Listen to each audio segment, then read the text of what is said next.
Hey everybody, this is Jeff. Welcome to the Writers Cabinet. It's Sunday morning, and there's actually fighter jets going over our house right now. They fly in from the Norfolk area, Navy fighter pilots, and sometimes they fly so low they rattle the windows, which is strange for a guy who spent all his life in war zones to have fighter pilots flying over his house all the time. Anyways, I'm eating my breakfast. It's about 8:30 or 9:30 in the morning. I can't remember. Something happened yesterday. What happened last night, Holly? Daylight savings. Daylight savings. I still don't know what that is. Apparently something goes forward or backwards, something like that. I just know I wake up and my phone tells me what time it is, and that's all that matters to me. But here's the thing. You guys see the video of Trump on Air Force One? I guess it was yesterday.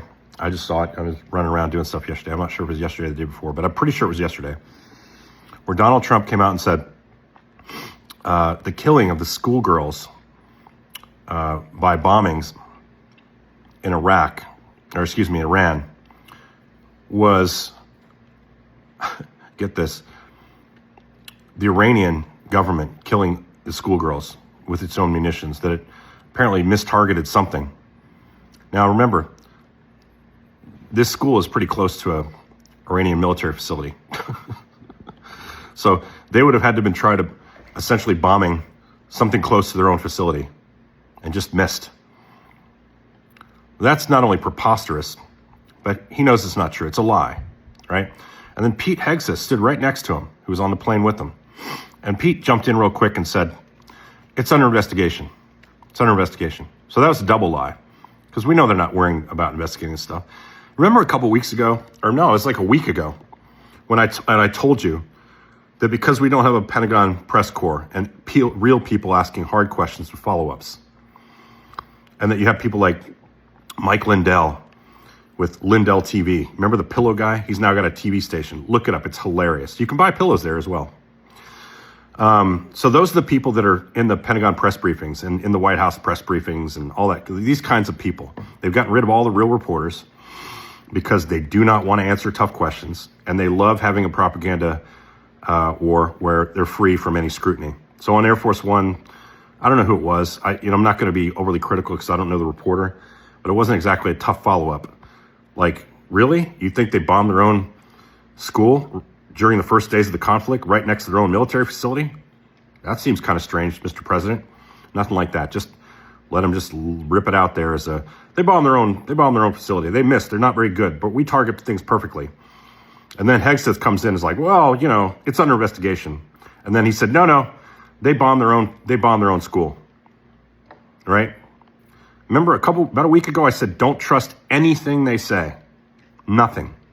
I think this was either before or after or during my discussion with Kathy Gannon, the former AP bureau chief, who was director of news for AP out of Islamabad, Pakistan, covered Afghanistan, Pakistan, and then has even covered elections in Iran.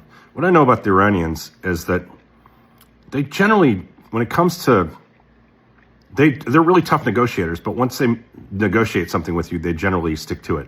And that's why they negotiate tough, because they want the terms to be clear and they don't give up stuff easily. But when they do make an agreement, they make an agreement with you. And I don't give a shit about what the White House says about this stuff. It's bullshit.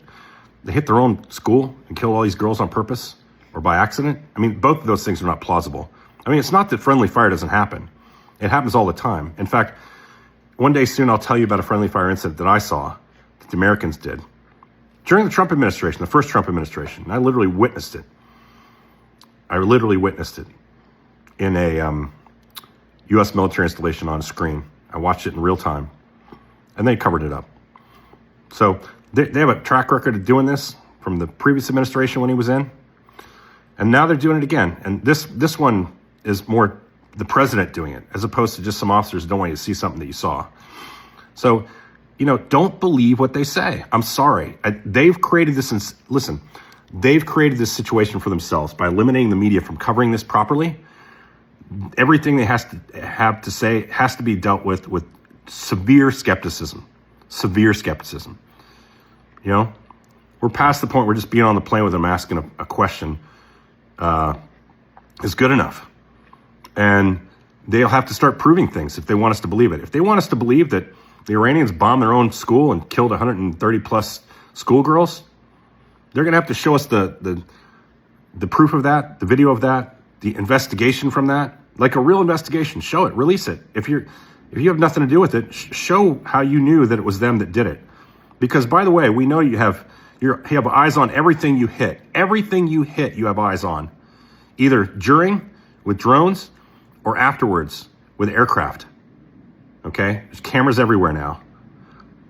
I know this because I covered these kinds of events. I know what they have the capability of doing and what they have the capability of recording, and they record it all. And it's all for after action reviews and to make sure that you hit your target properly and to see if you need to go back and hit it again later. So they know.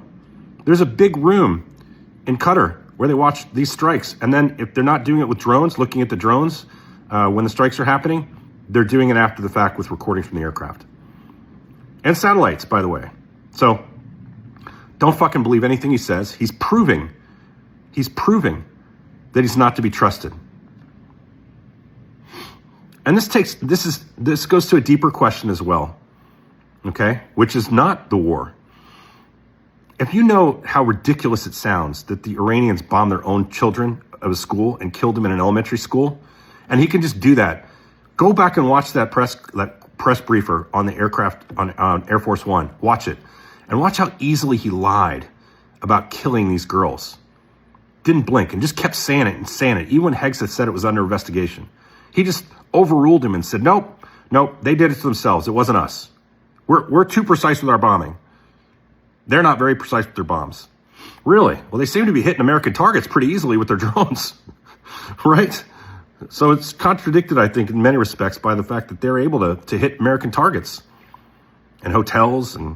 Okay? So the important point here is not just from this one schoolgirl incident, which was very incredibly tragic to kill a bunch of young Iranian girls that have nothing to do with war at all. It's not collateral damage. I mean, you're humans. But with the ease by which he lies, that's what's important here, because it goes to everything else he does. When you ask him about, I had nothing to do with these, I've been exonerated from the Epstein files. Remember, it's never, damn, these poor schoolgirls who were killed. What a tragedy. These mistakes happen in war. We were trying to hit a military installation nearby and we missed it. We fucked up and we killed these kids. It's horrible, and we're sorry. We apologize to the families that were affected by this war that we started. We were trying to hit military targets. Could have said that, and people would have probably gone, what a dickhead. What a dickhead, but at least he apologized. It's the first time ever. So remember, when he says, I'm not in the Epstein files, he never says like, oh, these poor girls, these 1,000 women who are victims of this stuff. We got to get to the bottom of this. It's never that. It's always, I've been exonerated. It's never me. I didn't even know the guy. So the ease with which he lies, you can just drag that across every incident that he talks about. He is not credible on anything unless he can prove it. Make him prove it. Journalists out there, my former colleagues at 60 Minutes, I know they work hard to make people prove things, or they try to prove it themselves, right? But if you're in a gaggle of people, he just shouts you down and then runs back in his bedroom with Pete Hegseth, and it's all over with. So anyways, like, follow, and share. Go on Substack if you are interested in what we're doing. There's free subscriptions there. I'd love for you to support us with a paid subscription. We're working here. It is Sunday morning. We're working on putting something out for you. We're going to have a stuff later this afternoon on for our paid subscribers. But, do your best. Comment. We love the comments. And have a good Sunday. Hope you guys are coping like we are. Trying our best.